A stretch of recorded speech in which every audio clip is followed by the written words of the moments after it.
നമസ്കാരം. Lights camera action എന്ന നമ്മുടെ ചാനലിലേക്ക് ഒരിക്കൽ കൂടി സ്വാഗതം. ഞാൻ നിങ്ങളുടെ ശാന്തിവിള ദിനേശ്. കേൾക്കുന്ന നിങ്ങൾക്ക് ബോറടിക്കുന്നില്ല എങ്കിലും പറയുന്ന എനിക്ക് സത്യമായും ബോറടിക്കുന്ന ഒരു വിഷയമാണ് ഞാനിന്ന് പറയുന്നത്.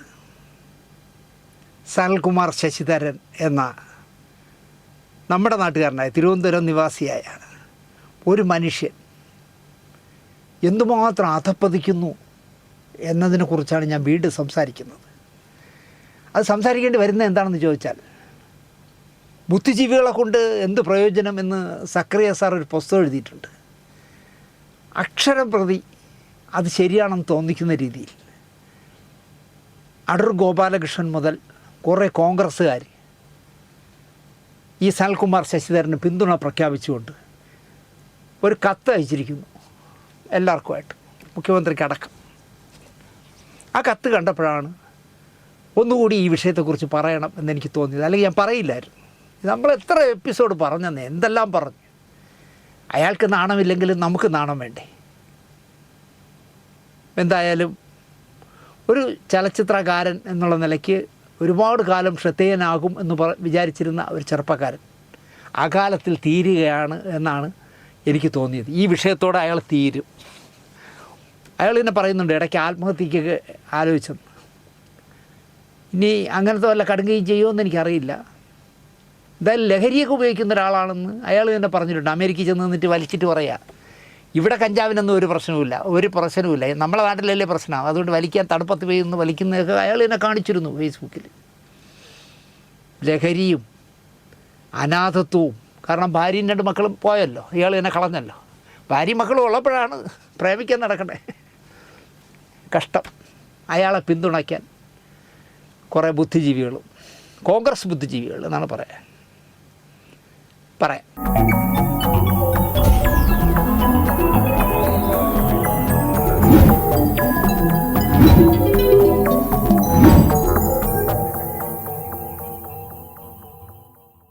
നമസ്കാരം.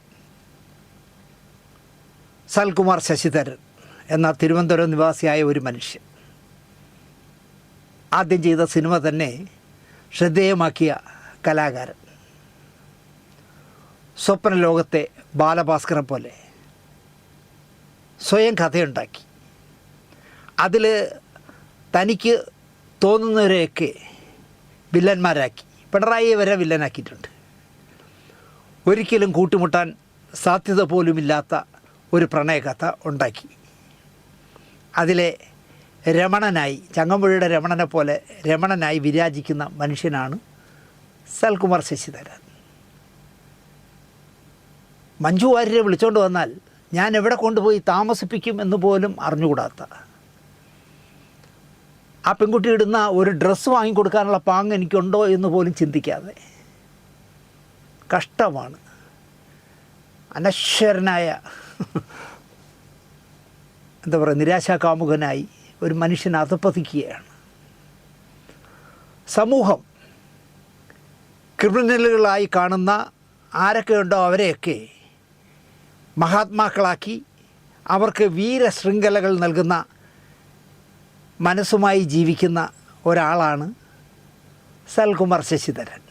അയാൾക്ക് മരിച്ചുപോയ ദിലീപിൻ്റെ വീട്ടിൽ ഉണ്ടുറങ്ങി ദിലീപ് വീട്ടിൽ സംസാരിക്കുന്നതൊക്കെ റെക്കോർഡ് ചെയ്ത് പുറത്തുവിട്ട ബാലചന്ദ്രകുമാർ മാന്യനാണ്.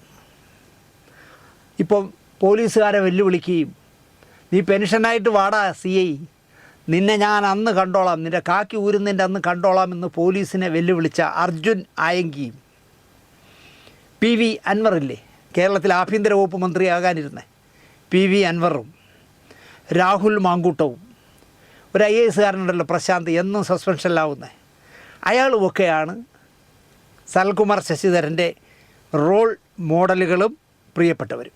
അതിൽ നിന്ന് തന്നെ അയാളുടെ ഒരു മാനസികാവസ്ഥ നമുക്ക് മനസ്സിലാക്കാം. സമൂഹം ക്രിമിനലുകളെന്ന് വിളിക്കുക. അർജുൻ ആയങ്കിയൊക്കെ അയാളുടെ പ്രിയപ്പെട്ട ചെറുപ്പക്കാരൻ്റെ ഭാവി നശിപ്പിച്ചുള്ളതെന്ന് അയാൾ പറയണം.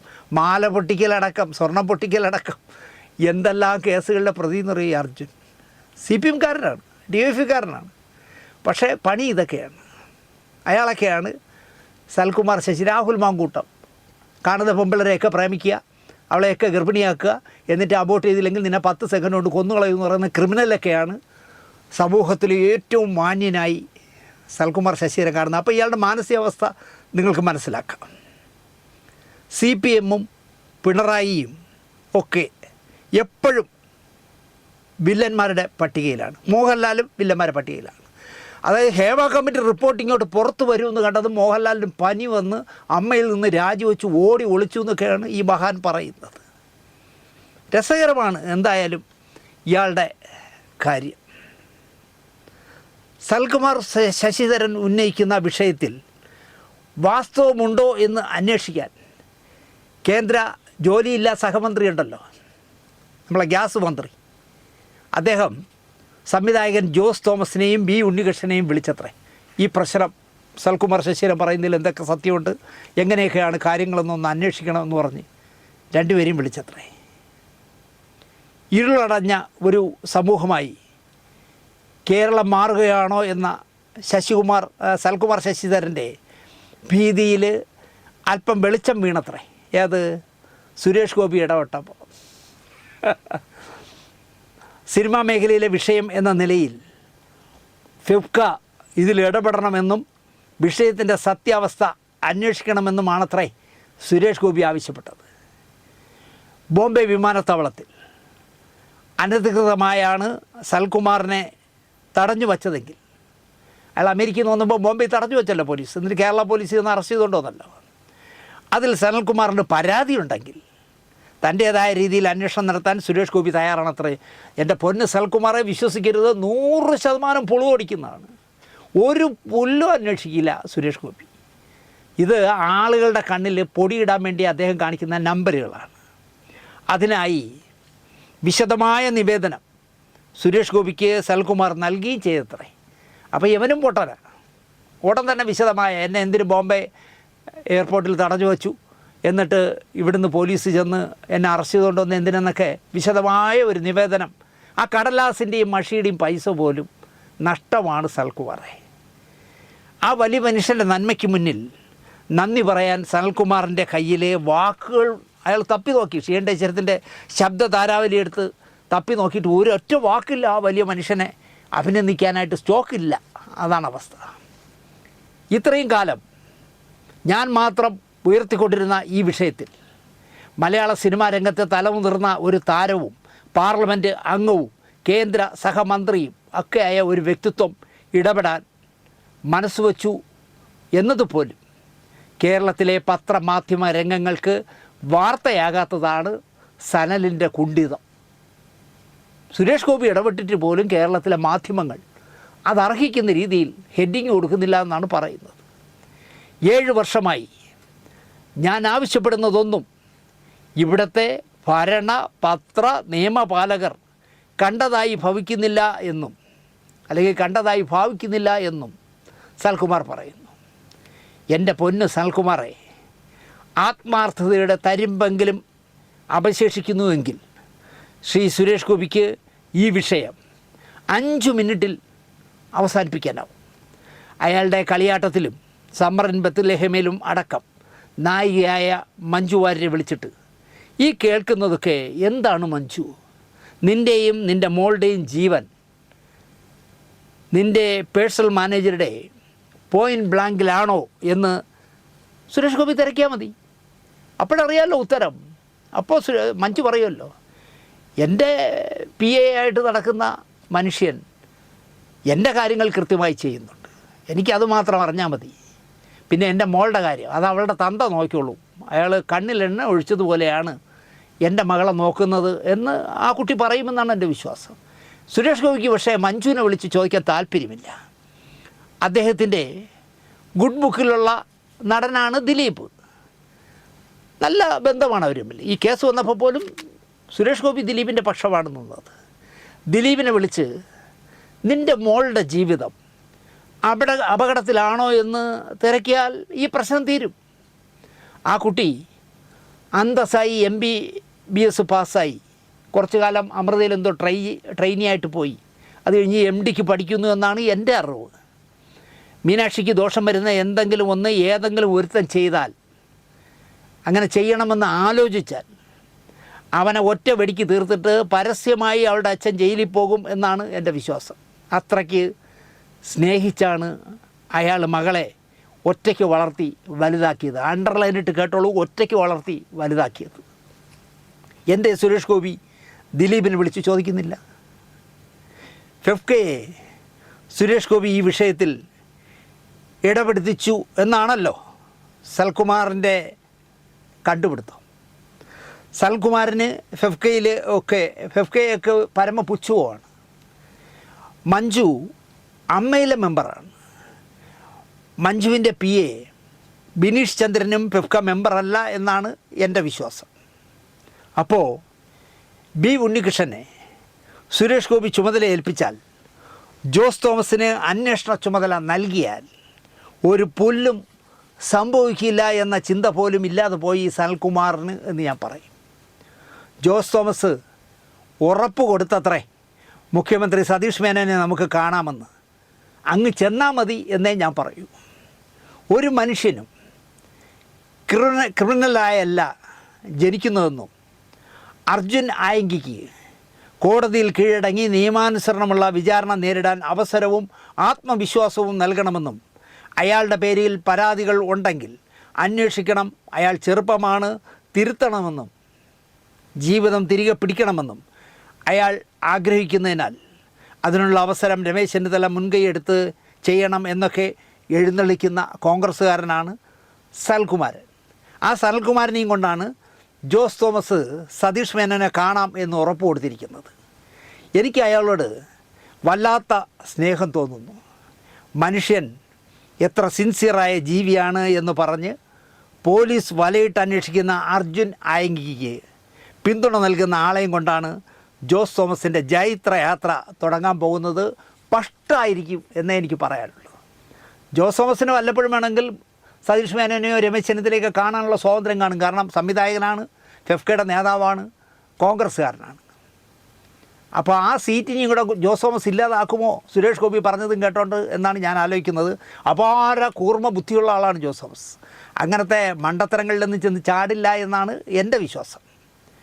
രാമനാട്ടുകര സ്വർണം പൊട്ടിക്കൽ കേസടക്കം നിരവധി ക്രിമിനൽ കേസുകളിൽ പ്രതിയാണ്. 23 കേസെന്തോ ഉണ്ട് അർജുൻ ആയങ്കി.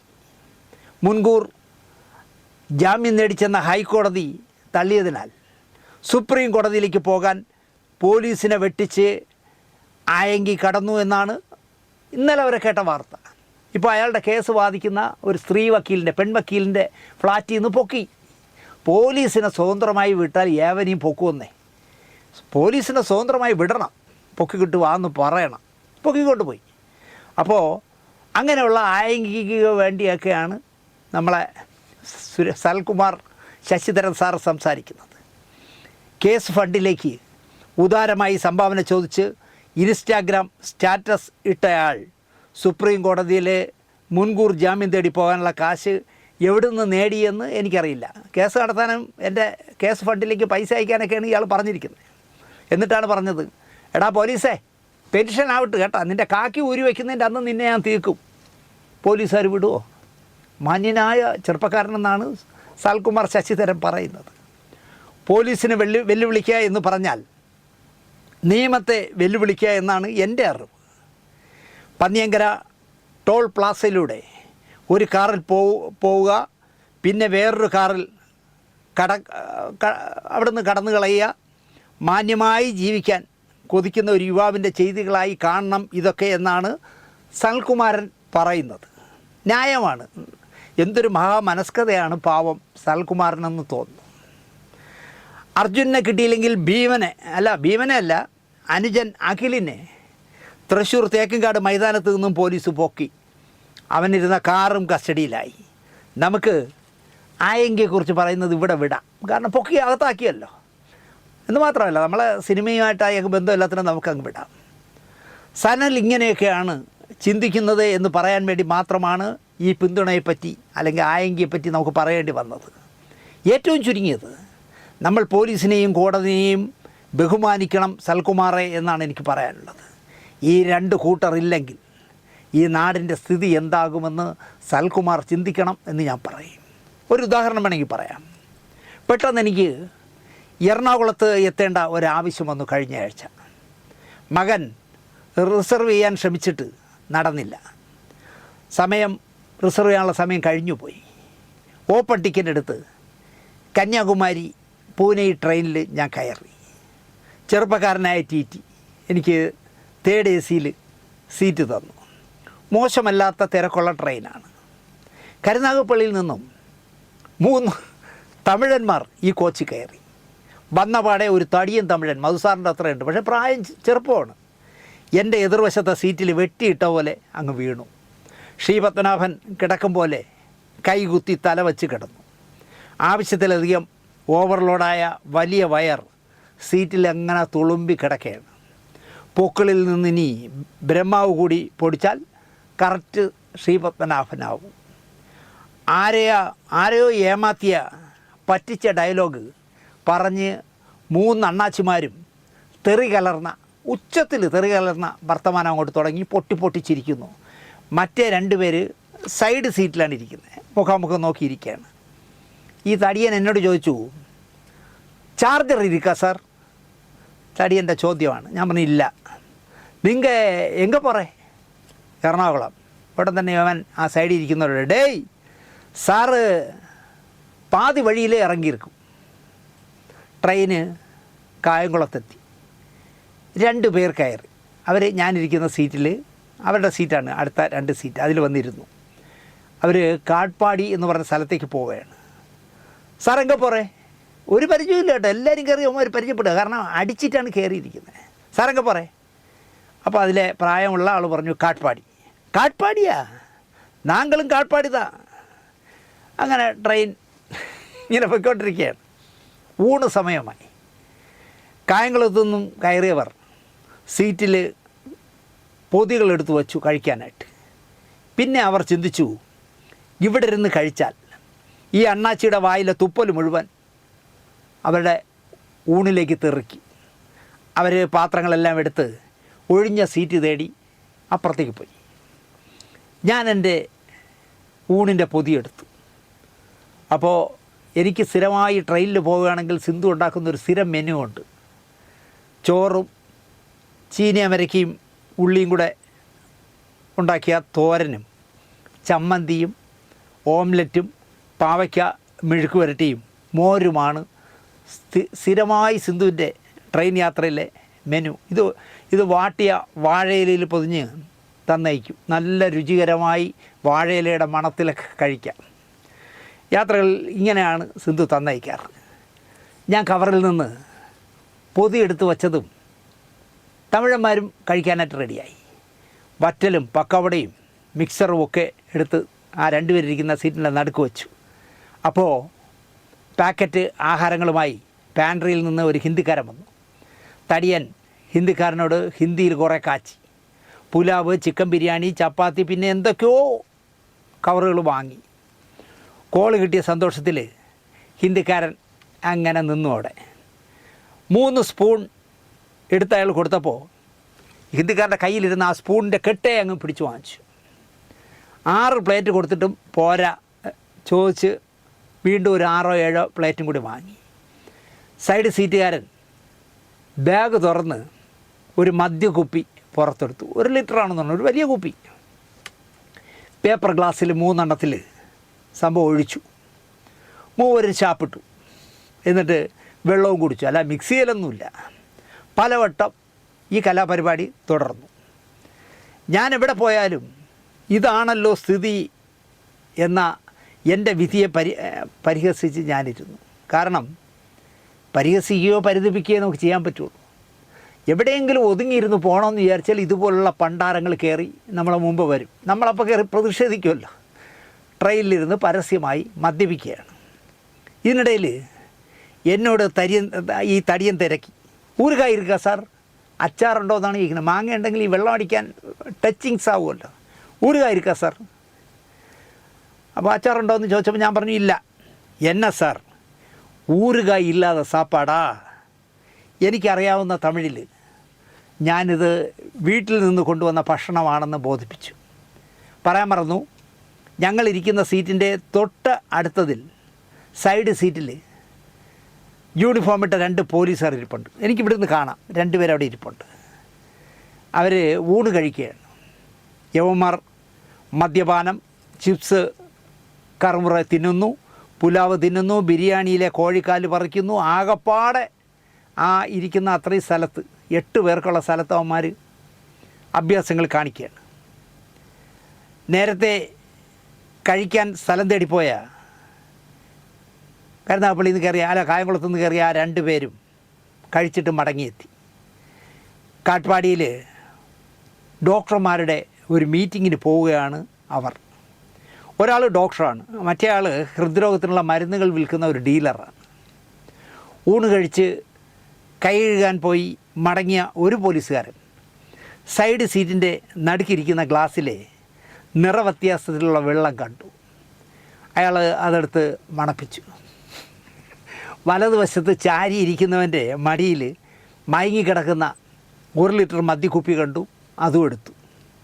പോലീസുകാരൻ എന്നെയും ഡോക്ടറെയും മാറി മാറി നോക്കി. ഞങ്ങൾ അപ്പുറത്തിരുന്ന് ആഹാരം കഴിക്കുന്നതിനിടയിൽ കുപ്പിയിൽ നിന്നും ഗ്ലാസ്സുകളിൽ നിറയ്ക്കുന്ന നിറമുള്ള വെള്ളവും അത് പകർന്ന് മാറി മാറി കുടിക്കുന്നതൊക്കെ കണ്ടു എന്ന് ഡോക്ടർ പറഞ്ഞു. എന്നിട്ട് എന്നെ ചൂണ്ടിയിട്ട് പറയാം, സാർ ഇവിടെ ഇരിക്കുമ്പോൾ അത് മദ്യമാണെന്ന് തോന്നിയില്ല. സാർ ഇരിക്കുന്നതുകൊണ്ട് അവന്മാർക്ക് പേടിയത്, യവന്മാർ തമിഴന്മാരൊക്കെ അറിയുമ്പോൾ ഞാൻ ആയിരുന്നു. സാർ എന്താ പ്രതികരിക്കാതിരുന്നത്? ഞാൻ ചിരിച്ചു.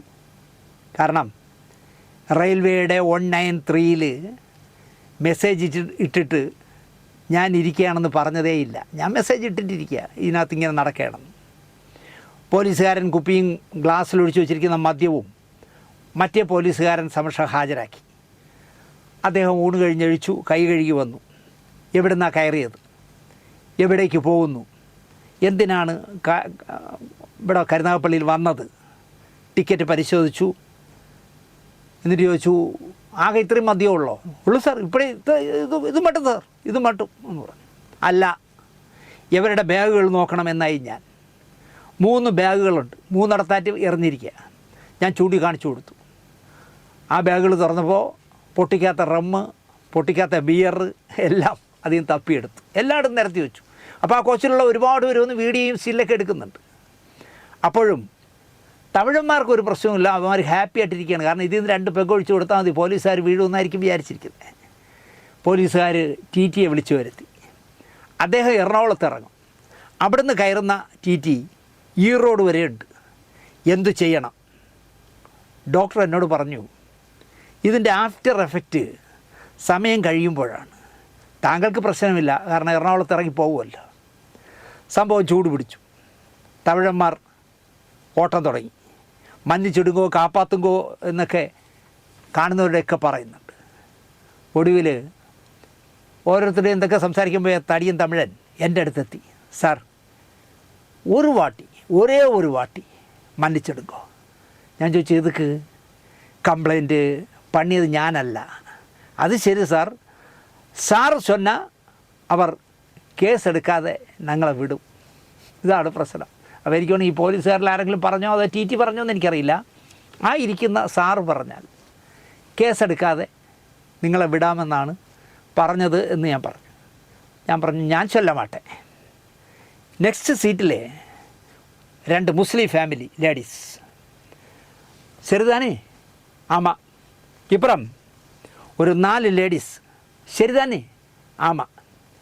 நீங்கள் பார் மாதிரி இங்கே இருந்து தண்ணி சாப்பிட்டு வாஷ் பேசின் பக்கத்தில் போய் சாப்பிட்டு கொயட்டாக வந்து பிரியாணி சாப்பிட்டு தூங்கிட்டா இந்த மாதிரி பிரச்சனை வராது. சரி சார், அது கரெக்டு சார். நீங்கள் செய்தது பெரிய தப்பு.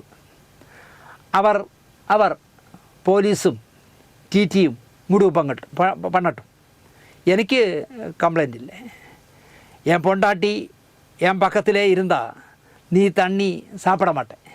എൻ്റെ ഭാര്യ സിന്ധു എൻ്റെ അടുത്ത് ഇരിക്കുകയായിരുന്നെങ്കിൽ നീ ഇവിടെ വെച്ച് വെള്ളം അടിക്കില്ല എന്ന് ഞാൻ തീർത്തങ്ങ് പറഞ്ഞു. വിവരം അറിഞ്ഞനെ അവൻ.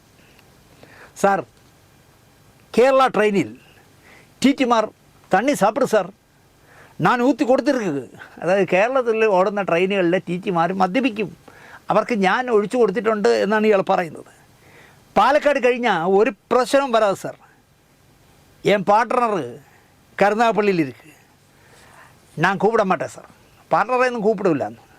എന്തിനധികം ട്രെയിൻ ചങ്ങനാശ്ശേരി കഴിഞ്ഞപ്പോൾ ബാഗുകൾ എടുക്കാൻ പോലീസുകാർ ഓർഡർ എടുത്തു. കോട്ടയത്ത് 3 ഇറക്കി. കുറഞ്ഞത് ഒരാൾക്ക് 5000 രൂപ വെച്ച് ഫൈൻ അടിക്കുമെന്നാണ് എന്നോട് TT പറഞ്ഞത്. പോലീസ് ഇടപെട്ടതിനാൽ ആണ് പരിഹാരമായത്. ഇല്ലേൽ കിക്കായി ഈ അണ്ണാച്ചിമാർ തുണി പറിച്ചെറിയും, ഛർദ്ദിച്ച് വാൾ വയ്ക്കും, ചീത്ത വിളിക്കും, എന്ത് ചെയ്യുമായിരുന്നു. ആ പോലീസിനെ സമൂഹ മധ്യത്തിലൂടെ ഭീഷണിപ്പെടുത്തിയ അർജുൻ ആയങ്കി എന്ന പയ്യന് വേണ്ടിയാണ് സനൽകുമാർ ശശിധരൻ നേരത്തെ പറഞ്ഞതൊക്കെ പ്രഖ്യാപിച്ചത്. ഞാൻ സ്റ്റേഷനിൽ ഹാജരാകില്ല എന്നും പിടിക്കാൻ കഴിയുമെങ്കിൽ പിടിക്കേ എന്നുമൊക്കെയാണ് ആയങ്കി വെല്ലുവിളിച്ചത്. കോതമംഗലം SIക്ക് കൊടുക്കാനുള്ളത് സമയമാകുമ്പോൾ കൊടുക്കുമെന്നും പെൻഷൻ വാങ്ങി ശിഷ്ടകാലം സമാധാനത്തോടെ ജീവിക്കാൻ അനുവദിക്കില്ല എന്നാണ് പരസ്യമായി ഈ ആയങ്കി എഴുതിവിട്ടത്. അവന് സനൽകുമാർ ശശിധരൻ്റെ പൂർണ്ണ പിന്തുണ.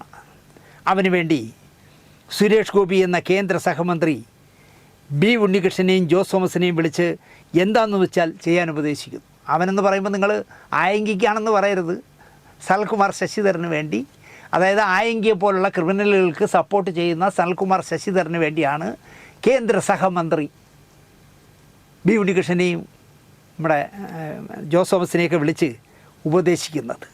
ഇതാണ് ഇന്നത്തെ കേരളത്തിൻ്റെ ചിത്രം. ഇയാൾ ആദ്യം മഞ്ജു വാര്യർക്കല്ലേ പിന്തുണ നൽകേണ്ടത്? നിൻ്റെ ജീവന് അപകടമുണ്ടോ എന്ന് ചോദിക്കേണ്ടത് മഞ്ജുവിനോടല്ലേ? ജനാധിപത്യം പോകുന്ന ഒരു പോക്ക് ഇപ്പോൾ ഇങ്ങനെയാണ്. ഇതിനേക്കാൾ രസകരമാണ് മലയാളത്തിലെ കുറേ സാംസ്കാരിക നായകന്മാർ സനൽകുമാർ ശശിധരന് വേണ്ടി പരസ്യ പിന്തുണയുമായി വന്നിരിക്കുന്നത്. ചുമ്മാതല്ല, ഞാൻ നേരത്തെ പറഞ്ഞതുപോലെ സക്കറിയ സാറ് പുസ്തകം എഴുതിയത് ഈ ബുദ്ധിജീവികളെ കൊണ്ട് എന്ത് പ്രയോജനമെന്ന്. മലയാള സിനിമയിൽ തനതായ ഇടം അടയാളപ്പെടുത്തിയ, പ്രതീക്ഷയുളവാക്കിയ ചലച്ചിത്രകാരൻ സനൽകുമാറിനെതിരെ 2022 പ്രശസ്ത നടി നൽകിയ ക്രിമിനൽ കേസും നടപടികളും തുടർന്നുണ്ടായ സാമൂഹിക അന്തരീക്ഷവും അദ്ദേഹത്തിൻ്റെ കലാസബരിക്ക് വിരാമമുണ്ടാക്കിയിട്ടുള്ള കാര്യം സമൂഹ ശ്രദ്ധയിൽ ഉണ്ടത്രേ. പ്രണയാഭ്യർത്ഥന കൊണ്ട് തന്നെ ശല്യം ചെയ്യുന്നു എന്നാണ് നടിയുടെ കേസെന്ന് ഈ ബുദ്ധിജീവികൾ ഓർക്കുന്നു. എന്നാൽ ആ നടി ഏത് നടി നിർമ്മിച്ച് നായികയായ കയറ്റം സിനിമ പുറത്തിറങ്ങാതിരിക്കാൻ പദ്ധതികൾ നടക്കുന്നതായി നടിയെ പരസ്പരം കാണാൻ ഉന്നത ബന്ധമുള്ള തൽപര കക്ഷികൾ നടത്തിയ ഗൂഢാലോചനകളുടെ ഫലമാണ് കേസെന്നും പോലീസ് നടപടിയും എന്നാണ് സനൽകുമാറിൻ്റെ പക്ഷമെന്നും 2022 രജിസ്റ്റർ ചെയ്ത കേസിൽ കോടതിയിൽ തെളിവുകൾ ഹാജരാക്കാതെ വരികയും തനിക്കെതിരെയുള്ള ഗൂഢാലോചനകൾ അന്വേഷിക്കാതെ വരികയും നിരന്തരമുള്ള വേട്ടയാടലുകൾ തുടരുകയും 2023 മേയിൽ തനിക്ക് രാജ്യം വിടേണ്ടതായി വന്നു എന്നുമുള്ള അദ്ദേഹത്തിൻ്റെ പ്രസ്താവനകൾ ജനാധിപത്യ സമൂഹം വളരെ ഗൗരവത്തോടെ കാണുന്നുവെന്നാണ് അടൂർ അടക്കമുള്ള ബുദ്ധിജീവികൾ പറയുന്നത്. 2025 സെപ്റ്റംബറിൽ നാട്ടിലേക്ക് മടങ്ങി വന്നപ്പോൾ മുംബൈ വിമാനത്താവളത്തിൽ തടഞ്ഞു വച്ച് അറസ്റ്റ് ചെയ്യുകയും കോടതിയിൽ ഹാജരാക്കുകയും ചെയ്ത കേസിലും അന്വേഷണം നടത്തുകയോ കുറ്റപത്രം സമർപ്പിക്കുകയോ ചെയ്തിട്ടില്ല എന്ന് സനൽകുമാർ പറയുന്നു. സനൽകുമാർ ശശിധരന് എതിരെ പ്രസ്തുത നടി ഉന്നയിച്ച കുറ്റ ആരോപണങ്ങളുടെ സത്യാവസ്ഥ അന്വേഷിച്ച് തെളിവുകൾ കോടതിയിൽ സമർപ്പിച്ച് കുറ്റവാളിയാണെങ്കിൽ അദ്ദേഹത്തെ ശിക്ഷിക്കുന്നതിനും അതല്ല എങ്കിൽ സ്വന്തം നിരപരാധിത്വം തെളിയിക്കുന്നതിനുള്ള സാഹചര്യം ഒരുക്കുന്നതിനുമുള്ള അടിയന്തര നടപടികൾ കേരള സർക്കാരിൻ്റെ ഭാഗത്തു നിന്ന് ഉണ്ടാകണം എന്നാണ് അടൂർ സാറും സംഘവും കോൺഗ്രസ്സുകാരായ അടൂർ സാറും സംഘവും പറയുന്നത്. ഏറെക്കാലമായി സമൂഹത്തിന് മുന്നിലുള്ള ഈ വിഷയം നിയമാനുസൃതമായും സമയബന്ധിതമായും അനീതി നേരിട്ടവർക്ക് നീതി ഉറപ്പാക്കും വിധം തീർപ്പ് കൽപ്പിക്കാൻ സർക്കാരും ബന്ധപ്പെട്ട കക്ഷികളും അടിയന്തരമായി ഇടപെടണം എന്നാണ് 22 ബുദ്ധിജീവി സമൂഹം, കോൺഗ്രസ് സമൂഹം ആവശ്യപ്പെടുന്നത്. എനിക്കതിൽ ഇഷ്ടപ്പെട്ടത് ബദ്ധവൈരികളായ ചിത്രലേഖ ഫിലിം സൊസൈറ്റി പൊളിയുന്ന കാലത്ത് മുതൽ ബദ്ധശത്രുക്കളായ, എന്താ പറയുക, അങ്ങോട്ടും ഇങ്ങോട്ടും കിട്ടുന്നിടത്തൊക്കെ പരസ്പരം പഴിചാരുന്ന അടൂരും കെ പി കുമാരനും, അടൂരും ഡോക്ടർ ബിജുവും, അടൂരിൻ്റെ പിന്നെ കുറേ വിധേയന്മാരും, നക്സൽ കോൺഗ്രസ്സായ ജോയി മാത്യുവും, കമ്മ്യൂണിസ്റ്റുകാരനായ മഹേഷ് പഞ്ചുവും ഒക്കെ ഒരേ ചേരിയിൽ നിൽക്കുന്നു, സനൽകുമാർ ശശിധരന് വേണ്ടി നിൽക്കുന്നു എന്നുള്ളതാണ് എനിക്കിഷ്ടപ്പെട്ടത്. കഴിഞ്ഞ 10 വർഷക്കാലം പിണറായി വിജയനെ എന്തെല്ലാം വിളിക്കാമോ ആ തെറി എത്രയും വിളിച്ച സനൽകുമാർ ശശിധരന് വേണ്ടി മഹേഷ് പഞ്ചു. ആലോചിച്ച് നോക്കിയേ, നല്ല രസമായിരിക്കും കാര്യം. എനിക്കോട് മഹേഷ് പഞ്ചു ഈ പുതിയ UDF സർക്കാരിൽ നിന്ന് വല്ലതും ഒപ്പിക്കാനാണോ എന്ന് എനിക്കറിയില്ല. എന്തായാലും പിന്തുണ പ്രഖ്യാപിച്ചിട്ടുണ്ട്, ഒന്നിലും തൊടാതെ. എന്നാൽ ഞങ്ങൾ സമൂഹത്തിലെ എല്ലാ പ്രശ്നങ്ങളിലും ഇടപെടുന്നു എന്ന് വരുത്തി തീർക്കുന്ന ഒരു പ്രസ്താവന ചെയ്ത് സിനിമകളുടെ നിർമ്മാതാക്കളെയും വഴക്കിട്ട സംവിധായകനാണ് സനൽകുമാർ. അയാൾക്ക് സിനിമ കൊടുത്ത എല്ലാ നിർമ്മാതാക്കളുമായി വഴക്കിട്ടിട്ടുണ്ട്. ഒരു സിനിമയുടെ പേര് തന്നെ വഴക്ക് എന്നാണ്. ജോർജ് ജോർജ് നിന്നെ കയ്യിൽ കിട്ടിയാൽ ഇടിച്ച് സൂപ്പാക്കും എന്ന് പറഞ്ഞതൊക്കെ നമ്മൾ മറക്കാറായിട്ടില്ല. കാരണം അയാൾ കോടികൾ മുടക്കിയിട്ടേ അയാളെയും നശിപ്പിച്ചു. പ്രശ്നങ്ങൾ ഒന്നും ഉണ്ടാക്കാത്ത ടൊവിനോ തോമസ് ഒരു ചിത്രം നിർമ്മിച്ചു. അതും വഴക്കിൽ കലാശിച്ചത് അല്ല എന്ന് സനൽകുമാറിന് പറയാൻ കഴിയില്ല. മഞ്ജു നിർമ്മിച്ച് സനൽകുമാർ സംവിധാനം ചെയ്ത സിനിമയുടെ ചിത്രീകരണ കാലത്ത് ഇയാൾ പങ്കിട്ട പോസ്റ്റുകൾ മറക്കാറായിട്ടില്ല. അത് രസകരമാണ്. ഹിമാചൽ പ്രദേശിലോ ഒക്കെ തണുപ്പുള്ള സ്ഥലത്തൊക്കെയാണ് ഇതിൻ്റെ ചിത്രീകരണമായിരുന്നത്. ആ ചിത്രീകരണം നടക്കുന്നിടത്ത് എനിക്ക് തോന്നുന്നു നൈലോണിലൊക്കെ ഉണ്ടാക്കുന്ന ഹട്ടായിരിക്കാം, അതിനകത്താണ് ഇവരൊക്കെ ഉറങ്ങുന്നത്. അപ്പോൾ മഞ്ജു ഉറങ്ങുന്ന ഹട്ടിൽ ഈ പറയുന്ന മഞ്ജുവിൻ്റെ PAയും മഞ്ജുവിൻ്റെ മേക്കപ്പ് അസിസ്റ്റൻറ്റിനെയൊക്കെ കൂടെ താമസിപ്പിച്ചു എന്ന് പറഞ്ഞാൽ അക്കാലത്ത് ഇയാൾ വലിയ പ്രശ്നങ്ങളുണ്ടാക്കി. ഒരു സ്ത്രീയല്ലേ, അവരുടെ PAയും അവരുടെ മേക്കപ്പ് മാനെയൊക്കെ അവരെ കൂടെ എന്തിനാണ് കിടക്കാൻ സമ്മതിക്കുന്നത് എന്നൊക്കെ പറഞ്ഞ് അപ്പോഴേ എനിക്ക് തോന്നി ഇത് പോക്ക് കേസാണെന്ന്. സംശയരോഗം വന്നാൽ രക്ഷപ്പെടാൻ ഭയങ്കര പാടാണെന്നേ. അങ്ങനെ ചിത്രീകരണം നടക്കുന്ന കാലത്ത് തന്നെ കയറ്റം നടക്കുമ്പോൾ തന്നെ ഇറക്കിയതാണ് ഇതൊക്കെ, ഈ നമ്പറുകൾ. 2023 May 23 Ernakulam first class magistrate 1 164 നിയമപ്രകാരം മഞ്ജു നേരിട്ട് ജഡ്ജിയുടെ മുന്നിൽ മൊഴി കൊടുത്തിട്ടുണ്ട്. ഇല്ലയെന്ന് സനൽകുമാർ ശശിധരൻ പറയില്ല എന്നാണ് എൻ്റെ വിശ്വാസം. അടൂരും ശിഷ്യന്മാരും ആ മൊഴിപ്പകർപ്പ് വായിച്ചിട്ടില്ല എന്ന് തോന്നുന്നു. അത് വായിച്ചിരുന്നെങ്കിൽ ഇങ്ങനെ പിന്തുണ കൊടുക്കില്ലായിരുന്നു. കോൺഗ്രസ്സുകാരനായതുകൊണ്ട് ഞങ്ങൾ കോൺഗ്രസ്സുകാരെല്ലാം കൂടി പിന്തുണ കൊടുക്കുന്നു എന്ന് അടൂരെങ്കിലും പറയില്ലായിരുന്നു. ആ മൊഴിപ്പകർപ്പ് വായിക്കണമായിരുന്നു 164-ൻ്റെ. ഞാൻ സനൽകുമാർ ശശിധരൻ എന്ന ഒരു ഡയറക്ടർക്കെതിരെ ഒരു കംപ്ലൈൻറ്റ് വനിതാ പോലീസ് സ്റ്റേഷനിൽ കൊടുത്തിരുന്നു. കയറ്റം എന്ന സിനിമയുടെ ഡയറക്ടറായിരുന്നു സനൽകുമാർ. ഈ സിനിമയുടെ ഷൂട്ടിംഗ് കഴിഞ്ഞ ദിവസം പുള്ളി എന്നോട് പ്രണയ അഭ്യർത്ഥന നടത്തിയിരുന്നു. ഞാൻ അപ്പോൾ തന്നെ എനിക്ക് താല്പര്യമില്ല എന്ന് അദ്ദേഹത്തെ അറിയിച്ചിരുന്നു. അതിനുശേഷം കുറച്ച് ദിവസം വലിയ കുഴപ്പമൊന്നും ഉണ്ടായിരുന്നില്ല. വളരെ കാൻഡിഡായി മാത്രം പുള്ളി മെസ്സേജ് അയച്ചിരുന്നു. ആൾമോസ്റ്റ് 2021 വീണ്ടും പുള്ളി എന്നോട് പ്രപ്പോസ് ചെയ്തിരുന്നു. ഞാൻ വീണ്ടും അവോയ്ഡ് ചെയ്തു. എന്നിട്ട് ഞാൻ ലാസ്റ്റ് അവോയ്ഡ് ചെയ്തത് റെസ്പോണ്ട് ചെയ്യാതെയായി. പിന്നീട് ആഗസ്റ്റ് 21 പുള്ളിയെ വാട്സാപ്പിലും ഫോണിലും ഞാൻ ബ്ലോക്ക് ചെയ്തു.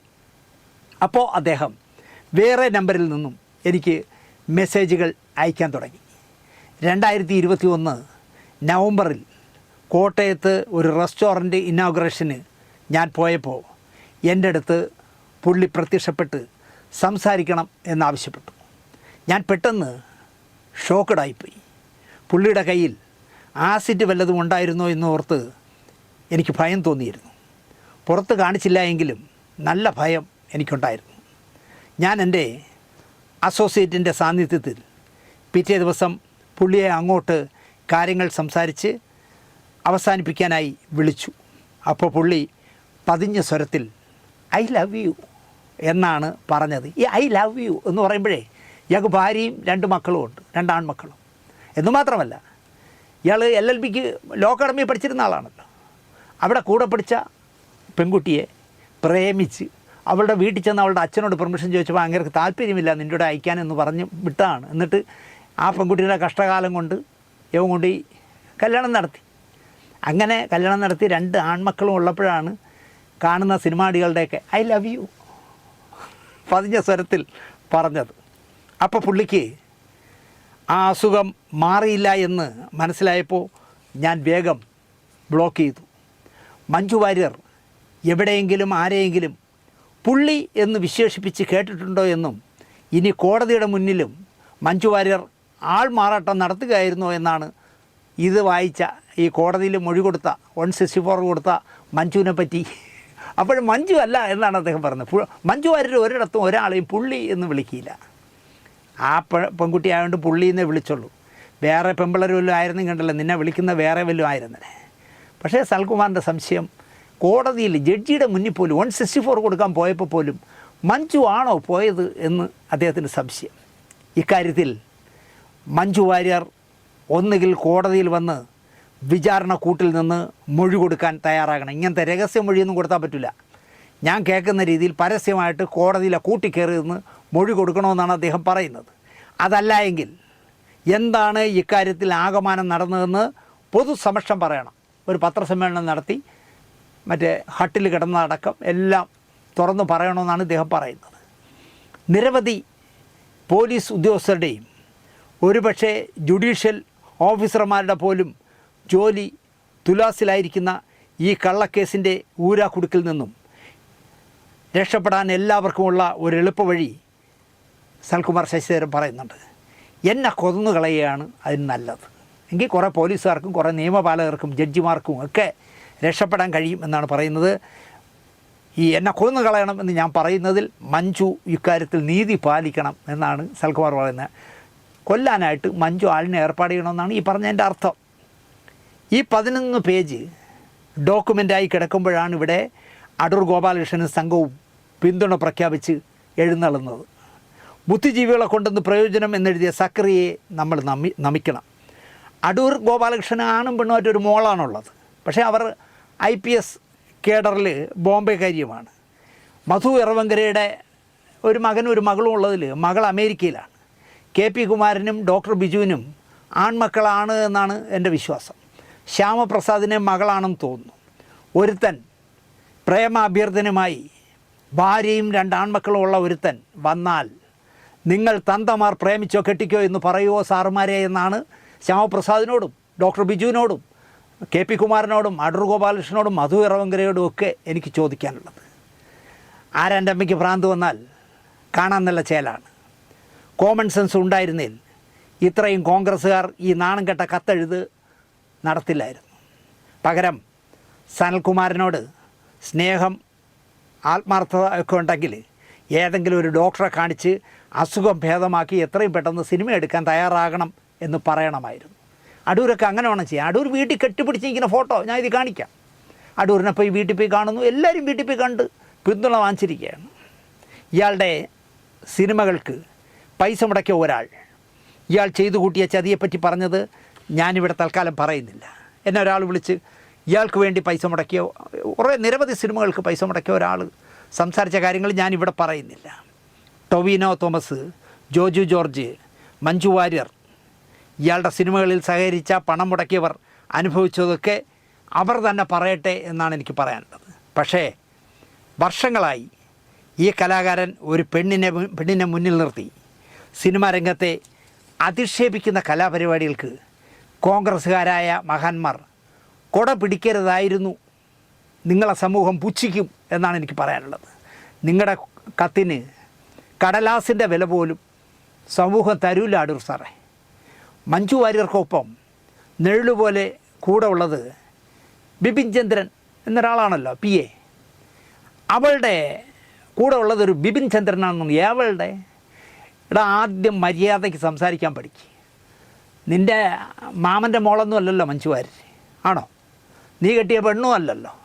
പെണ്ണിനെ കല്യാണം കഴിച്ച പെണ്ണിനെ പോലും എവളെന്നൊന്നും പറയരുത്. അതൊക്കെ ഭയങ്കര മോശമാണ്. അങ്ങനെയാണ് ഞാൻ പഠിച്ചിട്ടുള്ളത്. ഇയാൾ പറയാണ് മഞ്ജു വാര്യർക്കൊപ്പം നെഴുപോലെ കൂടെയുള്ള ബിനീഷ് ചന്ദ്രൻ അവളുടെ മാനേജർ എന്നായിരുന്നു എന്നോട് പറഞ്ഞിരുന്നതെങ്കിലും അയാൾക്ക് അവളുടെ മേൽ കൂടുതൽ നിയന്ത്രണങ്ങളുണ്ട് എന്നെനിക്ക് മനസ്സിലായി. എനിക്കവളോട് ഇഷ്ടമാണെന്ന് ഞാൻ ആദ്യം പറയുമ്പോൾ കൃത്യമായ മറുപടി പറയാതെ അവൾ ഒഴിഞ്ഞു മാറുകയും ബിനീഷ് ചന്ദ്രൻ അവൾക്ക് ഞാൻ അയക്കുന്ന മെസ്സേജുകൾ വായിക്കുന്നുവെന്ന് മനസ്സിലാക്കുകയും ചെയ്തപ്പോൾ ആദ്യം ഞാൻ കരുതിയത് അവർ തമ്മിൽ ഒരു സ്വകാര്യ ബന്ധം ഉണ്ടെന്നായിരുന്നു. അതിനെ മാനിക്കുന്ന രീതിയിൽ അവളിൽ നിന്നും അകന്നു നിൽക്കാനും ഞാൻ ശ്രമിച്ചു, ഇല്ലെങ്കിൽ ഇടി കിട്ടിയെന്നെ. എന്നാൽ ഞാൻ മാറി നടക്കുമ്പോഴും എന്നെ തിരിച്ചു വിളിക്കുന്ന രീതിയിലുള്ള പെരുമാറ്റം അവളിൽ നിന്ന് ഉണ്ടായപ്പോഴാണ് ഞാൻ അതേക്കുറിച്ച് കൂടുതൽ അറിയാനുള്ള അന്വേഷണങ്ങൾ എൻ്റേതായ നിലയിൽ ആരംഭിച്ചത്. ആര്? മഞ്ജു വാര്യരും ബിനീഷ് ചന്ദ്രനുമായിട്ട് എന്തൊക്കെ അവിഹിത ബന്ധമുണ്ടെന്ന് അന്വേഷിക്കാൻ തുടങ്ങിയെന്നപ്പോൾ കയറ്റം സിനിമയുടെ പോസ്റ്റ് പ്രൊഡക്ഷൻ നടക്കുന്ന സമയത്ത് കോവിഡ് കാലത്തെ ലോക്ക്ഡൗണിന് ഇടയിൽ ബിനീഷ് ചന്ദ്രൻ ഒരു ദിവസം സനൽകുമാറിനെ വിളിച്ച് കയറ്റത്തിൻ്റെ വിതരണത്തിനായി സിനിമയുടെ ഒരു ഹാർഡ് ഡിസ്കിൽ വേണമെന്ന് പറഞ്ഞു. ഞാനത് എത്തിക്കാം എന്ന് പറഞ്ഞെങ്കിലും അയാൾ എൻ്റെ വീട്ടിൽ വന്ന് വാങ്ങാമെന്ന് നിർബന്ധം പിടിക്കുകയുണ്ടായി. അന്ന് അയാൾക്കൊപ്പം 4-5 ചെറുപ്പക്കാർ ഉണ്ടായിരുന്നുവെങ്കിലും അയാളും മറ്റ് 2 പേരും മാത്രമായിരുന്നു വീട്ടിൽ കയറിയത്. മറ്റുള്ള ചെറുപ്പക്കാർ പരിസരമൊക്കെ ചുറ്റി കാണട്ടെ എന്ന് പറഞ്ഞ് ഇടവഴിയിലൂടെ നടക്കുകയായിരുന്നു. അങ്ങ് കുഗ്രാമത്തിലാണല്ലോ, പാറശാല ബോർഡറിൽ എവിടെയാണ് ഈ വീട്. അപ്പോൾ ഗ്രാമമൊക്കെ ഒന്ന് കാണട്ടെ എന്ന് പറഞ്ഞാൽ അവർ നടന്നു. ഇയാളൊരു ക്രിമിനൽ ആണെന്നോ ഒരു മാഫിയയുടെ ഭാഗമാണെന്നോ എനിക്കപ്പോൾ അറിയില്ലായിരുന്നു, ആര്? ബിനീഷ് ചന്ദ്രൻ. എന്നതുകൊണ്ട് ആ സമയത്ത് എനിക്ക് സംശയമൊന്നും തോന്നിയിരുന്നില്ല. പക്ഷേ ആ സംഭവത്തിന് ശേഷം എൻ്റെ വീട്ടിലേക്ക് 2 അപരിചിതർ വന്നതും എൻ്റെ യാത്രകൾ ചേസ് ചെയ്യുന്നതും ശ്രദ്ധയിൽപ്പെട്ടപ്പോൾ എനിക്ക് ഇയാളെക്കുറിച്ച് സംശയം തോന്നി. ആരെക്കുറിച്ച്? ബിനീഷ് ചന്ദ്രനെക്കുറിച്ച്.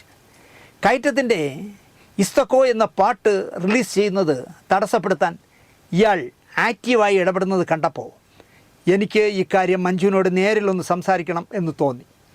അതിനു മുമ്പ് പലതവണ എന്നെ നേരിൽ കാണണം എന്ന സൂചനകൾ അവൾ നൽകിയിരുന്നെങ്കിൽ, ചില സൂചനകളെ നൽകൂ, പറയാൻ പറ്റില്ല, ബിനീഷ് ചന്ദ്രൻ കൊന്നുകളയും, അതുകൊണ്ട് ചില സൂചനകൾ, ഇങ്ങനെയുള്ള ചില സൂചനകളാണ് സനൽകുമാറിന് കൊടുത്തിരുന്നത്. ബിനീഷ് ചന്ദ്രനുമായുള്ള അവളുടെ ബന്ധം എന്താണ് എന്നറിയാത്തതിനാൽ ഞാനതിന് താല്പര്യം പ്രകടിപ്പിച്ചില്ല. മഞ്ജു ഇങ്ങനെ കാണിച്ചെങ്കിലും ബിനീഷ് ചന്ദ്രനും അവളും കൂടെ എന്താണ് ബന്ധമെന്ന് അറിയാത്തതുകൊണ്ട് ഞാൻ ആ കണ്ണിറുക്കലിനൊന്നും നിന്നു കൊടുത്തില്ല എന്നാണ് പറയണത്. എന്നാൽ ഇസ്തക്കോ റിലീസ് ചെയ്യാനുള്ള ശ്രമങ്ങൾക്കിടയിൽ ഒരു തവണ അവളുമായി ഫോണിൽ സംസാരിച്ചപ്പോൾ അവളുടെ ശബ്ദത്തിൽ നിന്നും അയാളുടെ പ്രവൃത്തികൾ അവൾ അറിഞ്ഞുകൊണ്ടല്ല എന്ന് എനിക്ക് മനസ്സിലായി. അവൾ സംസാരിച്ചപ്പോൾ എനിക്ക് മനസ്സിലായി ബിനീഷ് ചന്ദ്രനുമായിട്ട് അറിഞ്ഞുകൊണ്ടല്ല അവളുടെ പ്രവൃത്തികൾ. അതേക്കുറിച്ച് ഫോണിൽ സംസാരിക്കാൻ ശ്രമിച്ചപ്പോൾ ഫോൺ ബന്ധവും നിലച്ചു. അങ്ങനെയാണ് ആദ്യമായി കോട്ടയത്ത് നടന്ന ഒരു ഉദ്ഘാടന പരിപാടിയിൽ അവളെ കാണാൻ ഞാൻ പോകുന്നത്. ഒരു റെസ്റ്റോറൻറ്റ് ഉദ്ഘാടനം ചെയ്യാൻ ഒരു നടി എന്നുള്ള നിലയ്ക്ക് മഞ്ജു വാര്യരെ വിളിച്ചപ്പോൾ അവിടെ പോയിരിക്കുന്നു മണപ്പിച്ച്. നാണമുണ്ടോ എന്ന് ആലോചിച്ച് നോക്കി. അതും ഭാര്യയും 2 മക്കളും ഉള്ളവൻ. ഇപ്പോഴാണല്ലോ സ്വതന്ത്രനായത്, അവൾ കളഞ്ഞത് ഭാര്യ. ഇവന് നാണമുണ്ടോ എന്ന് നിങ്ങൾ ആലോചിച്ച് നോക്കി. ഒരു സംവിധായകനാണ്, സംസ്ഥാന അവാർഡൊക്കെ വാങ്ങിച്ചവനാണ്, വല്ല കാര്യമുണ്ട്. കോട്ടയത്ത് പോയിരിക്കുന്നു റെസ്റ്റോറൻറ്റ് ഉദ്ഘാടനം ചെയ്യാനിടത്ത് മണപ്പിച്ച് മഞ്ജുവിനെ കാണാൻ. അന്ന് അവളെ ബിനീഷ് ചന്ദ്രനും അയാളോടൊപ്പം ഉണ്ടായിരുന്ന ബിനു നായരും കുറേ ചെറുപ്പക്കാരും ചേർന്ന് ബലമായി കാറിൽ കയറ്റി കൊണ്ടുപോകുന്നത് കണ്ടപ്പോഴാണ് അവളൊരു തടവറയിലാണ് എന്ന് എനിക്ക് മനസ്സിലായത്. ഈ ഓച്ചനോട് സംസാരിക്കണ്ട എന്ന് ബിനീഷ് ചന്ദ്രൻ തീരുമാനിച്ചു, അല്ലെങ്കിൽ ബിനീഷിനോട് പറഞ്ഞിരിക്കുകയുള്ളൂ. നേരത്തെ പറഞ്ഞതുപോലെ കയ്യിൽ വല്ല ആസിഡും കൊണ്ട് നടക്കണമെന്ന് പേടിച്ചിട്ട് ആ പാവം പെൺകുട്ടി പറഞ്ഞു കാണും. അതാ പ്രാന്തം വരുന്നുണ്ട്, അയാൾ എൻ്റെ അടുത്ത് വരാതെ എന്നെ കാറ് കയറ്റി വിടണമെന്ന് പറഞ്ഞു കാണും. പക്ഷേ ഇവൻ തിരിച്ചാ പറയണേ, തടവറയിലാണ് എന്ന് തോന്നിയത് അന്നാണ് തോന്നിയത്. ഇത് പുറത്തു പറയണോ എന്ന കാര്യത്തിൽ എനിക്ക് കൃത്യമായ ഉറപ്പില്ലായിരുന്നു.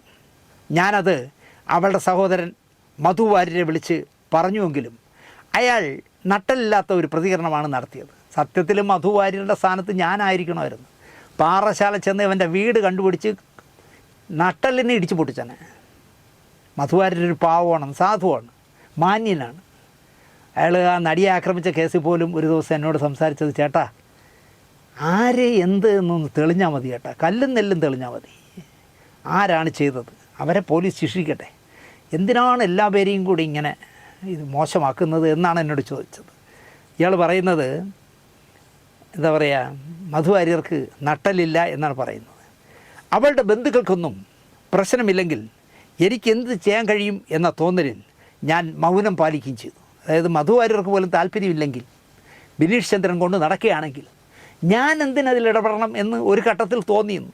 പക്ഷേ ഭാവനയുടെ കേസിൽ അന്വേഷണ ഉദ്യോഗസ്ഥന്മാരെ വധിക്കാൻ ദിലീപ് ഗൂഢാലോചന നടത്തി എന്ന കേസിൽ മഞ്ജുവിൻ്റെ മൊഴി രേഖപ്പെടുത്തിയ ദിവസം തന്നെ അന്വേഷണം അട്ടിമറിക്കപ്പെട്ടത് ശ്രദ്ധയിൽപ്പെട്ടതോടെ ഈ കേസിൽ കേരളത്തിൻ്റെ ആഭ്യന്തര വകുപ്പിന് നിക്ഷിപ്ത താല്പര്യങ്ങൾ ഉണ്ട് എന്ന് എനിക്ക് മനസ്സിലായി. നമ്മൾ ഇനിയിപ്പോൾ അതും കൂടെ പറയേണ്ടി വരും. എന്നെ കോടതിക്കകത്ത് വെച്ച് ദിലീപ് ഭീഷണിപ്പെടുത്തിയെന്ന് ബൈജു പൗലോസ് എന്ന് പറഞ്ഞ അന്വേഷണ ഉദ്യോഗസ്ഥൻ കോടതി പരാതി കൊടുത്തു.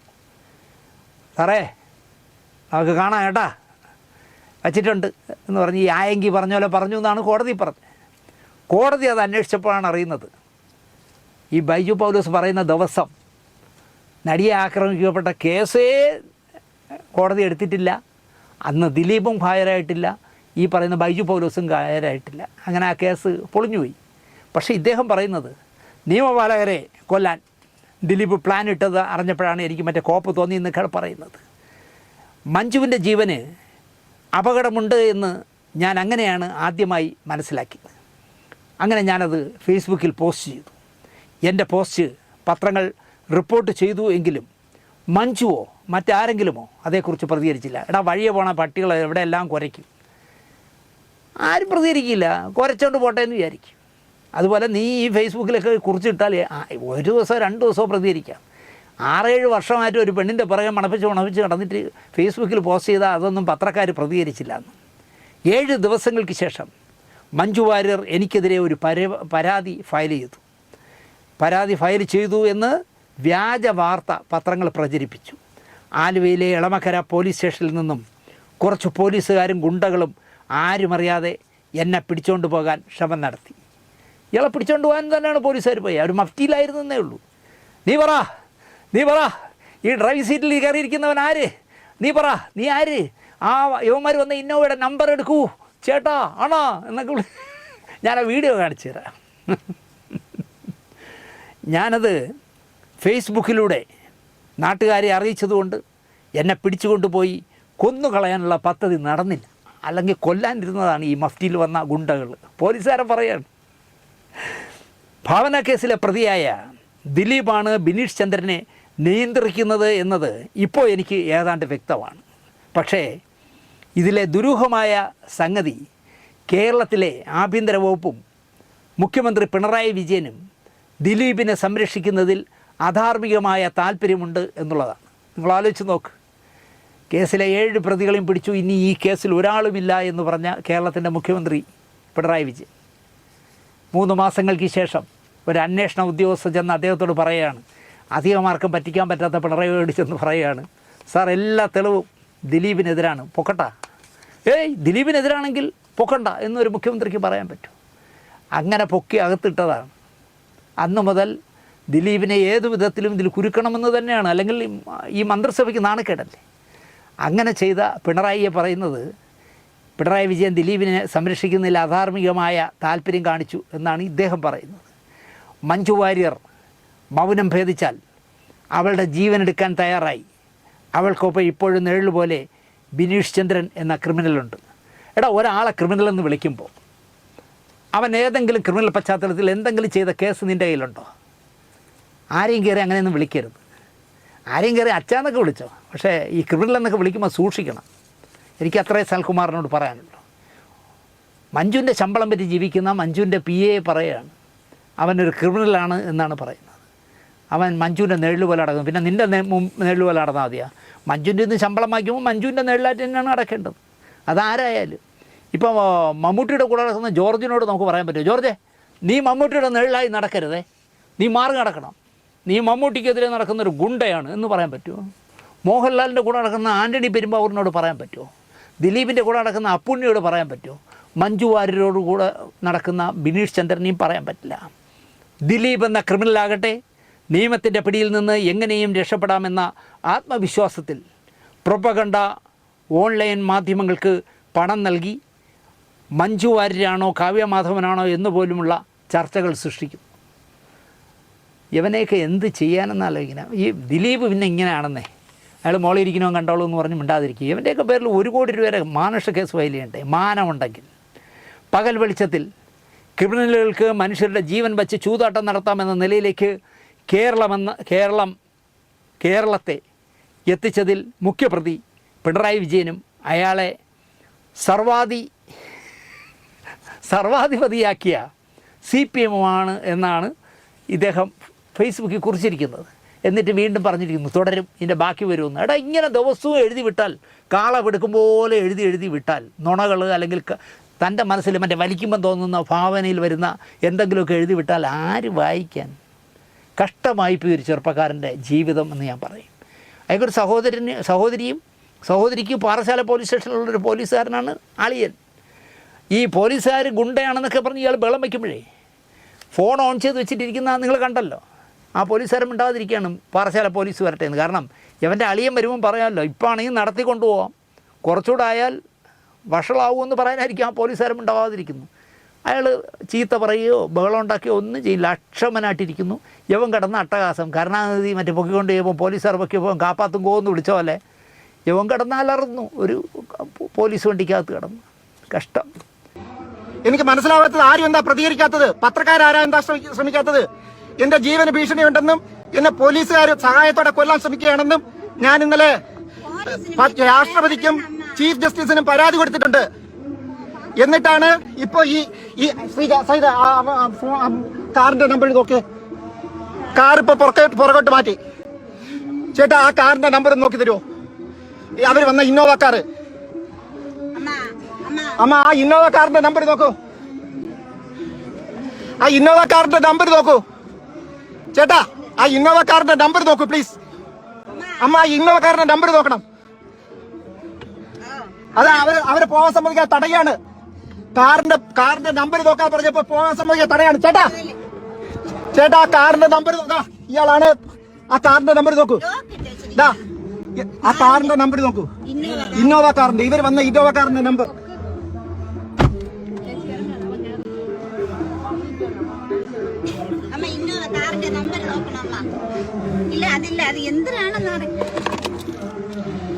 എന്റെ മൊബൈൽ പിടിച്ചു വാങ്ങിക്കാൻ ശ്രമിക്കുന്നു, എന്റെ കാറിന്റെ കീ പിടിച്ചു വാങ്ങിക്കാൻ ശ്രമിക്കുന്നു, എന്റെ ഇത് ഹാൻഡിൽ ചെയ്യുന്നു.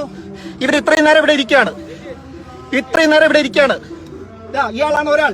എന്നെ അതിനകത്ത് കയറി ഇരിക്കുന്നതാണ്. ഇയാൾ പോലീസ് എന്നാണ് പറയുന്നത്. പേര് ചോദിച്ചിട്ട് പറയുന്നില്ല. എന്താ പേരെന്താ? ചേട്ടൻ വന്നാ? ചേട്ടാ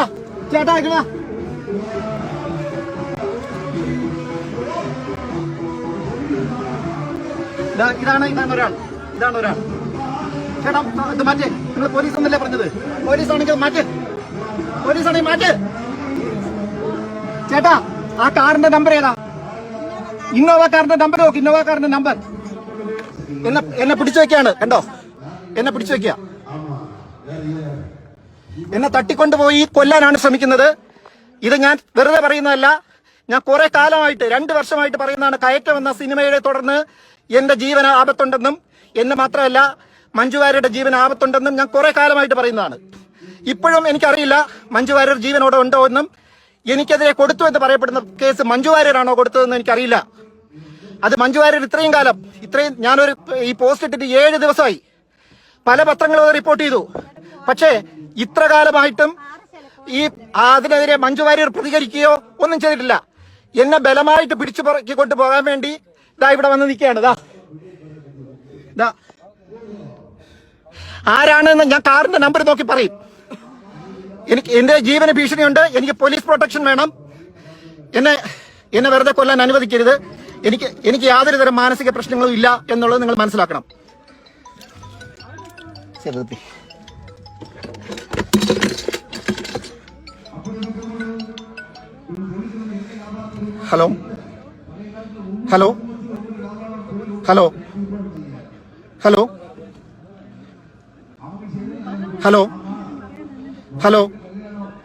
ഹലോ യെസ്, പറയണം.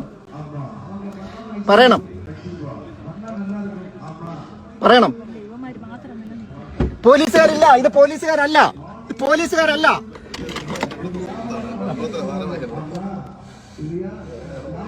ഇത് പോലീസുകാരല്ല, പോലീസുകാരല്ല. പോലീസുകാരെ വരട്ടെ, പോലീസ് വരട്ടെ ചേട്ടാ, പോലീസ് വരട്ടെ. പാറശാല പോലീസ് വരട്ടെ. ആ കാറിന്റെ നമ്പർ നോക്കിയോ ചേട്ടാ? കാറിന്റെ നമ്പർ നോക്കിയോ? ഇന്നോവ കാറിന്റെ, ഇവര് വന്ന ഇന്നോവ കാറിന്റെ നമ്പർ KL07 ഒന്ന് നോക്ക് പ്ലീസ്. അത് തന്നെ അവര് മാറ്റി KL07 തുടങ്ങുന്ന നമ്പർ, അതൊന്ന് നോക്കിയേ പ്ലീസ്. അവനെ പറഞ്ഞേക്ക്, ആ പയ്യനെ പറഞ്ഞേക്ക് ചേട്ടാ, ആ പയ്യനെ പറഞ്ഞേക്ക് ചേട്ടാ, ചേട്ടാ ചേട്ടാ, ആ പയ്യനെ പറഞ്ഞേക്ക്.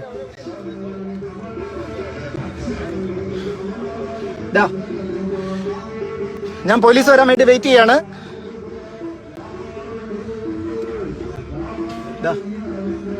താങ്കളുടെ പേരെന്താ? താങ്കളുടെ പേരെന്താ സുഹൃത്തെ? താങ്കളുടെ പേരെന്താ?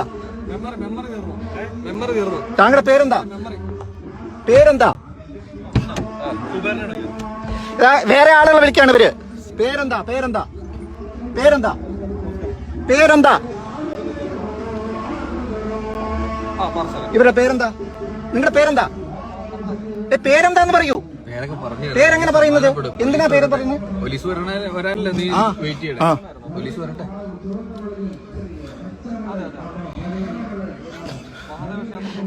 ഇതിന് സ്റ്റേറ്റിന് പങ്കുണ്ട്. അതായത് കേരളം ഭരിക്കുന്ന രാഷ്ട്രീയ കക്ഷിക്ക് പങ്കുണ്ട്. അതുകൊണ്ടാണ് എന്നെ യാതൊരു മുന്നറിയിപ്പില്ലാതെ എനിക്കെതിരെ കേസെടുത്തു എന്ന് പറയുന്നു. എന്നെ യാതൊരു മുന്നറിയിപ്പില്ലാതെ ഒരു കാർ, ഇന്നോവ കാർ KL07 എന്ന് തുടങ്ങുന്ന ഒരു ഇന്നോവ കാർ പിന്തുടർന്ന് വന്ന് ഈ പറയുന്ന ആളുകൾ ഇവരെല്ലാം ചേർന്നിട്ടാണ് എന്നെ പിടിച്ചുറക്കി കൊണ്ടുപോകാൻ വേണ്ടി വന്നത്.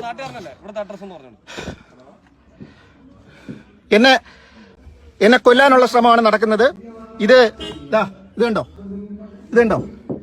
എന്നെ കൊല്ലാനുള്ള, എനിക്ക് ഡ്യൂ പ്രോസസ് ഓഫ് ലോയിൽ ഒരു പ്രശ്നമില്ല. ഞാൻ എവിടെ വേണമെങ്കിലും പോകാൻ തയ്യാറാണ്. ഏത് കോടതിയുടെ മുമ്പ് വേണമെങ്കിലും പോകാൻ തയ്യാറാണ്. ഞാൻ ഒളിവിലല്ല. ഞാൻ എന്റെ അനിയത്തിയുടെ കൂടെയാണ് താമസിക്കുന്നത്. ഞാനും എന്റെ അനിയത്തിയും ബന്ധുക്കളും കൂടി ഒരു ക്ഷേത്രത്തിൽ വന്നതാണ് ഇവിടെ. എന്നെ ഒരു കാരണവുമില്ലാതെ ബലമായിട്ട് പിടിച്ചുകൊണ്ട് പോകാനുള്ള ശ്രമമാണ് നടക്കുന്നത്. ഇതിനെ കേരളത്തിലെ ജനങ്ങൾ, കേരളത്തിലെ സാംസ്കാരിക പ്രവർത്തകർ ഇതിനെ തടഞ്ഞില്ല എങ്കിൽ നമ്മുടെ നാട്ടിൽ നടക്കുന്ന അരാജകത്വത്തിന് നിങ്ങൾ കൈ അടിക്കുകയാണ് ചെയ്യുന്നത് എന്നാണ് എനിക്ക് പറയാനുള്ളത്. ഈ ചെറുപ്പക്കാരൻ്റെ കാര്യം എന്താവും എന്നാണ് ഞാൻ ആലോചിക്കുന്നത്. അവൻ ഇടയ്ക്കിടയ്ക്ക് പറയുന്നുണ്ടെന്ന് ഞാൻ പറഞ്ഞില്ലേ, ആത്മഹത്യക്ക് ആലോചിക്കുകയാണ്. വലിച്ചു കയറും, വല്ലപ്പോഴും കയറി ആത്മഹത്യ കളയുന്നുണ്ട്. എന്തായാലും ബഹു കഷ്ടമാണ്. എനിക്ക് സനൽകുമാർ ശശിധരനോടല്ല എനിക്ക് പുച്ഛം തോന്നുന്നത് അടൂർ ഗോപാലകൃഷ്ണൻ മുതൽ മധു ഇറവങ്കര വരെയുള്ള ഒരു 10-18 കോൺഗ്രസ് സാറന്മാർ, ബുദ്ധിജീവികൾ ഇതുപോലുള്ള ഒരു പയ്യന് വേണ്ടി, ലക്കും ലഗാനും ഇല്ലാതെ സംസാരിക്കുന്ന ഒരുത്തിന് വേണ്ടി, ഭാവനയിൽ വലിച്ചുകൊണ്ട് എന്തൊക്കെയോ സംസാരിക്കുന്ന ഒരുത്തിന് വേണ്ടി പ്രസ്താവന ഇറക്കിയത് കണ്ടതാണ് എനിക്ക് പരമപുച്ഛമായിട്ട് തോന്നിയത്. എവിടെയെങ്കിലും വെച്ച് മധു ഇറവങ്കരയെ കാണുമ്പോൾ ഞാനിത് തുറന്ന് പറയും. നിങ്ങൾക്ക് നാണമില്ലേ മനുഷ്യ എന്ന് തന്നെ ഞാൻ ചോദിക്കും. കാരണം ഞാൻ ബഹുമാനിക്കുന്ന എൻ്റെ ഒരു ചേട്ടനെ പോലെ കരുതിയിരുന്ന ആളാണ്. ഇത്ര വിവരദോഷികളായിപ്പോയല്ലോ. അടൂർ ഗോപാലകൃഷ്ണൻ വിളിച്ചു പറഞ്ഞാൽ ഈ വിധേയന്മാരാണ് ഇതെല്ലാം. അടൂർ വിളിച്ചു പറഞ്ഞാൽ പിന്നെ ഇതില്ല. മധു, ഞാൻ ഒപ്പിട്ട ഒരു പ്രസ്താവന വരുന്നുണ്ട്, അതിൽ പിന്തുണ കൊടുത്തേക്കൂ. വായിച്ചു പോലും നോക്കൂല, വിധേയന്മാരായതുകൊണ്ട് ഒപ്പിടും. MF തോമസ്, ഇങ്ങനെ കുറേ വിധേയന്മാരുണ്ട്. ഇതെല്ലാം ഒപ്പിട്ടിട്ടുണ്ട് ഇതിൽ. നോക്കാം വരും ദിവസങ്ങളിൽ എന്താണ് സംഭവിക്കുന്നത് നോക്കട്ടെ. എന്തായാലും മഞ്ജു വീണ്ടും കോടതിയെ സമീപിക്കുമെന്നാണ് എൻ്റെ വിശ്വാസം. എനിക്ക് മഞ്ജുവായിട്ട് ഒരു ബന്ധവുമില്ല, മധുവായിട്ട് നല്ല ബന്ധമുണ്ടായിരുന്നു. പക്ഷേ ഇപ്പം ഞാൻ വിളിക്കാറില്ല മധുവിനെ. മധു എന്നെയും വിളിക്കാറില്ല എന്ന് കരുതി ഞങ്ങൾ ശത്രുക്കളുമല്ല. നോക്കാം. നന്ദി, നമസ്കാരം.